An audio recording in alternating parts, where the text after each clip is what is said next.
Now that we've transitioned to remote instruction, many professors are posting their lectures as videos online, but there are ways that you can get as much out of that content as if you were in the classroom. Before you watch the video, look ahead at the syllabus, see what the key important takeaways are from that video.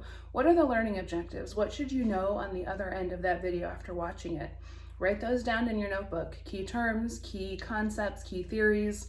Write those down and take notes as you hear them in the video.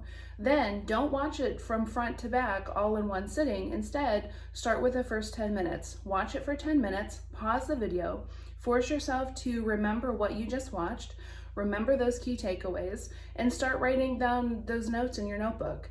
Watch the video section by section, and if you want to replicate the classroom experience, log on and do it virtually with a group of your friends from the class.